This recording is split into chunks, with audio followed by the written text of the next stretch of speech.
for joining us for Tea and Trowels, the series from the Florida Public Archaeology Network, where we chat with archaeologists about their research and what archaeology means to them. I'm one of your hosts, Emily Jane Murray. Today, I'm very excited to be joined by Dr. Matthew Reeves, who is the Director of Archaeology and Landscape Restoration at Montpelier, and he also serves on the board at FPAN. Hey, Matt, thanks for joining us. Hi, Emily Jane. It's so wonderful to be here. So I'm so excited to be part of Tea and Trowels. And I have my favorite teacup. So awesome. Yeah. Do you want to say anything else about yourself, and then do tell us about your teacup? Yeah. I like you mentioned, I've been the Director of Archaeology at Montpelier since 2000, and so I've seen a lot of changes at Montpelier. I'm thrilled to be part of FPAN's board of directors. It really combines the love that I have of, of course, archaeology and what we do at Montpelier, looking for 18th and 19th century sites, but more importantly, working with the public. And that's a huge inspiration to me, is getting the public involved in our archaeology digs. And I've learned so much by being part of the FPAN board and what the amazing programs that you all do. It's a true inspiration to all of us at Montpelier. And I guess for the teacup, yeah, this, we're in the time of COVID. So if I was at my office, I would have my my favorite mug. I actually have a couple of favorite mugs. One, the handle broke off about, 6 years ago. It's heartbroken. It was made by a staff member of mine who made it using agate. She took pottery classes at the local art center, and she had made this beautiful agate ware mug for me. And the handle broke off, and I glued it. And then finally one day I was drinking my coffee and the whole thing fell apart. And I was like, all right, time to retire this to be a pencil holder. And when I was down in Old Salem for a talk, a friend gave me a handmade creamware mug. That it's a modern creamware mug. It's recreation. But being at home, I love to use my collection of teapots and creamers, and this little teacup happens to be part of the wedding set that my parents gave my wife and I when we were married about 27 years ago. So it's just, I don't know, it's a fun, delicate feel. So, and there's actually, when I was digging at Stonehouse at Manassas Battlefield, this is for the National Park Service, we found a set of Hevel and Limoges just like this, which is really makes it even more special to me archaeology-wise. So, very cool. Well, I brought a mug in honor of you today. It's some false craft. I think it's just a nice, simple stoneware here. Yeah, I love it. But it reminded me of some of the work that you guys do at Montpelier. So this is one that's been handed down through a couple different hands through my family. And you're talking about the community outreach that you do, but you also work a lot with the descendant communities. And so I think being able to link those people with people with their, the ancestors and the items that they may have used and the places where they lived is just such, one of the most powerful things we can do. So I think that's just amazing work. Absolutely. That definitely is a true inspiration. You're asking me what keeps me sane right now, and in the questions. That's one of the things I was going to talk about. That definitely keeps all of our work grounded.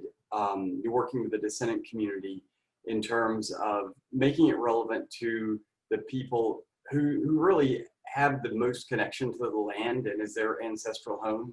That is a real inspiration for us at Montpelier, and one that really is we've become well known for it, and it's just been a wonderful natural fit with the community that we have. So then be excited to talk a little bit about that as well.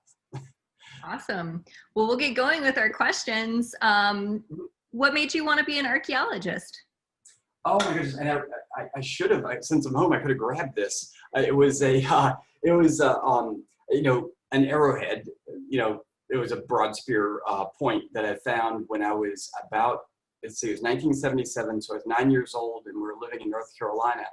And I originally was a rock hound, and I was always looking in the streams for different rocks and minerals. And I found this rock that looked like, it had been shaped and worked, and I brought it home to my brother, and he was like, oh, that's an arrowhead. I've always wanted to find one. And that just inspired me to want to learn more about it. And it was about the same time I started taking interest in some of my family's antiques, some of the like the ceramics, and there were some items that dated back to the 1820s from my family, and it just got me interested in, eventually the historical archaeology side of archaeology. So, started with projectile points, ended with broken pots. So, very cool. Can you tell us about some of the research that you do in maybe 30 seconds? We're a little more long-winded, maybe a minute. Yeah, absolutely. What we are looking at Montpelier is basically trying to figure out what, we have about 2,650 acres at Montpelier, and about 3/4 of it is the original plantation. And we're trying to figure out every single site that's on the property that dates to, to all periods, but especially to the period of restoration, which is the early 19th century. And this is the period right after which, in the 1840s, the enslaved community was sold. And in some ways is kind of the peak, if you will, of the occupation of the land by enslaved Americans at Montpelier. So we're using, various techniques, survey-wise and excavation-wise, but I think our greatest, the technique we get the most out of is our public archaeology. So everything from public programs where we're working with the descendants to ones where we're working with metal detectorists and the public in general. So it's really what our research is about is, of course, finding and excavating sites, as all archaeologists do, but really getting the public involved in all aspects of the archaeology and figuring out how to engage them in a way where not only are we crafting their life experience when they come on programs, but find ways so they can craft what we're doing, in the role in helping us with the archaeology, with everything from research questions to how we approach the programs, to have it be, true, civic engagement, and having them bring back things that they learned from the archaeology that can, really improve their own lives, at home and in their region.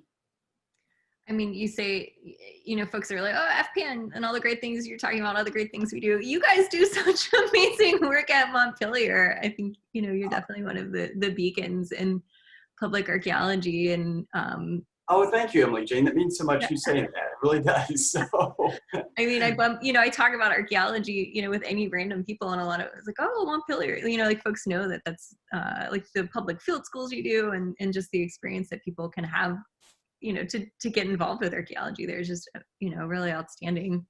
So we've been fortunate to have a lot of people through our program, both, field school students and interns, and then also the public in general. And sometimes it's, it was nice to hear how, like down in Florida, you've heard about it, because, we're in Orange, Virginia, which is very rural. Sometimes we're like, we're in the middle of nowhere, and no one knows we're here. So thank you, Emily Jane. That means a lot. Oh yeah. Yeah. And I will admit, I have yet to go, but I do come to Virginia. I have some very dear friends that live in the Richmond area. So the next time I come. Oh, you're not far. Oh, please. Yeah, come by, Emily Jane. We'd love to show you the site, and you would love meeting all the crew we have. We have a wonderful, wonderful, wonderful archaeology staff. They're a true inspiration. So. That's awesome. So what's your favorite tool in your toolkit? Yeah, I would, obviously there's that favorite trowel that is, my trowel goes back. I got it when I worked for Alexander Archaeology in 1987, and I've had it throughout my, field work in Jamaica. But I would say my favorite tool, that I don't get to use every day, but is a machete. This is a machete that I used when I was in Jamaica. It's a Jamaican style machete with this bulbous end. And when I was in Jamaica, this is in the early to mid 1990s, there were no round shovels. So we were digging, shovel test pits with this. I mean, it was, and it's just incredibly effective. It's such an effective tool. You can do everything from, cutting survey train sets, obviously, where you bend the trees down and chop them and you can just clear a line like nobody's business, to even learning, cutting the grass and learning how to cut the grass like a true Jamaican, like, where you take the machete and you swing it, and then you let the machete, arc around and then catch it before it leaves your hand, and let the weight of this end do the work. So it just, it's the all-purpose tool. And so I had my friend Bega Douglas carve the handle down for me, and which he had some distinctive styles that he used for his machetes, and he transferred it to mine. And so I bought him a new machete, and I brought this one home. So this is one I still use in my yard work and for all kinds of things around the house. So it brings me back to my family in Jamaica whenever I use it. So I'm impressed at the thought of digging a shovel test with a machete. That's intense. I would not recommend it. As soon as one of my friends visited to help me with a field work, I was like, Jimmy, please bring some round nose shovels. So I'm not saying it is better than a round nose shovel. It's a fairly, I don't know how I didn't cut my hand off digging, holes with a machete, but one thing it is good for is when you get to learn how to use it is squaring up a wall, like for a wall profile. It is fantastic. So it's so meant a lot of uses for that. I'll have to remember that. I'm pretty bad at bathtubing walls, so just get myself a machete here. Yeah. Well, do you have a best worst field story that you can now laugh about? I think, for that, I would have to say, oh gosh, when was this? We were in the South Yard at Montpelier, which is the quarters for house slaves, right beside the main house. And in 2008, we were excavating some of the slave quarters there. And I am always an optimist about the rain, especially in the afternoon. I'm like, oh, that rainstorm is going to pass on by. Don't worry about it. It's going to follow the river. And there's one time where I have never lived it down. I've been called the weatherman ever since. There was a storm going along that I thought was going to follow along the Rapidan River. And we had a tour out of the site, and we had everything opened up. And the cloud, it kept on getting darker and darker. And I'm, on my phone looking at the radar, thinking it's gonna follow the river. And it got darker. It started to sprinkle down rain. And before we could do anything about it, it was pouring down rain. And this is in July. Mind you. Not only did it pour down rain, but it started hailing. And this is in Virginia, which is totally bizarre. We got 2 inches of hail. And we fortunately had these pop-up tents that everybody sheltered under because the hail was coming down strong enough. There was one visitor that actually broke her bone on her arm because the hail was so large. So we sheltered under these pop-up tents, and it was just bouncing off the tents and just all over the site. And afterwards, everybody was just looking at me and being like, okay, weatherman, you don't call the weather anymore, Matt. So after that, I gave up on predicting the weather. It's just like, somebody else do it. So, but in the end, it was stressful, but now everybody laughs about it. So there was actually one of my former crew wrote a whole blog about it.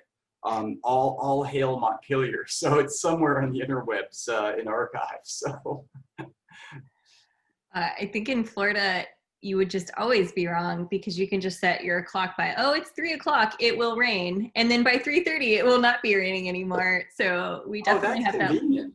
Yeah. I mean, you just got to stick it out for like a brief moment and the rain will go away, but like it will happen. It will come no matter what. If you know when the rain's going to hit, and as long as there's no thunder and lightning, because that's bad, but as long as you know when the rain is going to hit, you can prep. But just those storms that creep up on you, and we have the mountains to the west of us, the Blue Ridge Mountains. So the weather hits the mountains and it just randomizes everything. Sometimes it'll blow in directly from the west, sometimes it'll skirt around us and go through Culpeper, but it's always, calling the weather at Montpelier is always the most stressful thing, especially when you have a field school or a dig program out and you're just like, everybody wants to dig. We don't want to have to put up and then have the clouds go by and then, we've missed that in the afternoon and it takes another hour to untarp the site. So, yeah. Well, we saved our big question for last. How do you think archaeology can save the world? Wow, that is a big one. I would say, with everything that's going on today, from the pandemic to, our environmental degradation, sometimes have to wonder, why am I doing what I'm doing? You know, if there's so many larger problems, what is the purpose of archaeology? And for me, really is using archaeology to give a really critical insight into who we are. And at Montpelier, we have a pretty special perspective on this. I feel we're really fortunate that the site we're at is the home of James Madison, and not just to eulogize Madison, but being the father of the Constitution. We've got a special place to interpret him in terms of him being one of the founding fathers, but his life being contextualized by the plantation that he grew up on and his role as a slave owner, at the same time being father of the Constitution, fourth president of the United States, and how that role as a slave owner, and more importantly, how the enslaved community, the enslaved Americans that lived and worked and were worked against their will at Montpelier, formed who he became as a person and what he set down into the Constitution. And the one way we're able to learn about the community is through the archaeology. And what really has been wonderful about what we've been able to do with the public archaeology part of it is working with the descendant community.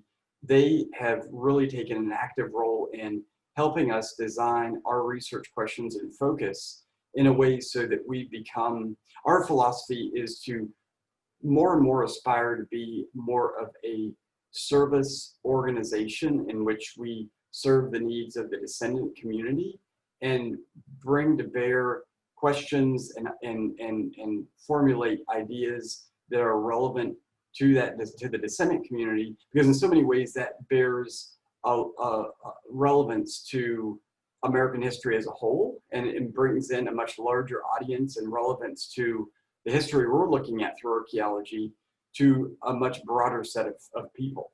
And and of course, one of the main things in this is looking at the history of race and race issues in the US today, and how archaeology can really shed some light on the origins of these issues and help people to step back and look at where we've been as a nation and where a lot of this heritage of racism comes from. And the descendant community has been a real inspiration in helping us direct us in those questions. And that's how that's a very tangible way I think that we can contribute to saving the world. I mean, is especially right now with the age that we're in with with George Floyd and Black Lives Matter, the role of working for the benefit of communities, especially descendant communities as archaeologists, and being relevant to communities today is one that really has a lot of meaning for us. And I just think there's so much potential to have archaeology, which people love. I mean, when you're holding an object in your hand and the last person to have touched it was a member of the enslaved community 200 years ago, and then you put on top of that you're a descendant, I mean, it's automatically that you're going to want to connect with that past and see how it's relevant to you. And so yeah, that's how I'm very optimistic about how archaeology can save the world. And that is what in many ways keeps me inspired. And really, I see the inspiration in participants, descendants, and my staff. And that really keeps me inspired to keep doing what we're doing. So a lot of that, teamwork, esprit de corps, and really sharing the passion of archaeology, but at the same time, reflecting back on how, we as experts in this very arcane subject matter that's pretty particular can bring in the public to help us serve their needs and not just be like, we have all the questions and answers and we'll give them to you. No, we've got some skills that we can be applied. I mean, it's like when you hire an architect. The architect doesn't come in and be like, hey, Emily Jane, you're gonna have a house that only has 1 story and 3 bathrooms and 1 bedroom. You're gonna be like, I want all these things. Help me get what I want with your expertise. It's the same sort of thing. Is more the Kleindage model that Dr. Michael Blakey has used and continues to use when he did the New York African Burial Ground Project. And actually, it turns out that Dr. Blakey is a descendant here at Montpelier, and so has been a major inspiration for a lot of this work. So that was a very long-winded answer. Sorry, Emily Jane. I hope I didn't take up too much time on that one. I mean, I think all of that was really important stuff and really great thought. Like, I like that idea of being like a service organization, because I think, you know, as archaeologists, we also fall victim to getting caught up in our own stuff and not kind of looking at the needs of the community, and not, you know, we want to find the answers to what we want, but we're not really kind of taking this bigger approach. And I think kind of putting our egos aside, it really is what a lot of it becomes, and really just listening to I like others. that. Yeah, putting our egos aside, because I mean, we're so invested in what we do. I mean, I hope that most of us aren't egomaniacs or anything, but you know what I mean? But you're so invested in the questions that it's so easy to forget that, you know, there's collaboration you can do with the public, and it's a lot more than just teaching people how to travel. That's, you know, it's bringing them into the research fold and seeing what they have to offer, which is really, it's been brought about questions that we never would have thought about asking, which is really cool. I know when I do programs with kids and talk about artifacts or what do you think this could mean, or like they just come up with things that you would have never seen coming, and they're often so insightful, or like just such a, like a basic, like, oh yeah, that does mean that. I would not have done, I would have gone like 3 levels up and made it into something, you know, bigger. And yeah, that's exciting. That's inspirational. So, but you have to be open to it. You have to want to hear that and not just be like, because my tendency is, you know, has been to, you know, there's one answer and you need to give that. And it's like, no, you got to be like, there are many answers, and I've got one answer, but it doesn't mean it should be prioritized. So, and once I got beyond that, it was a lot. It was a lot more interesting to bring in. You know, that's what allowed, you know, I think allowed me to do public archaeology in many ways, and continue to grow in that area, definitely. well, we have our bonus question left, so we'll ask you that. What's keeping you sane? We've just said lately with everything. I would have to say what's keeping me sane lately has been having, you know, really interactions with my staff, and being able to talk with them and problem solve, and just realize what a great group of people that I work with and how inspired they keep me. That's, you know, because when I'm, you know, you're doing work isolated, you can tend to just get a little crazy in your own head, and be able to talk. And we just did our first field program last week with a group of JMU student teachers. It was a week-long program.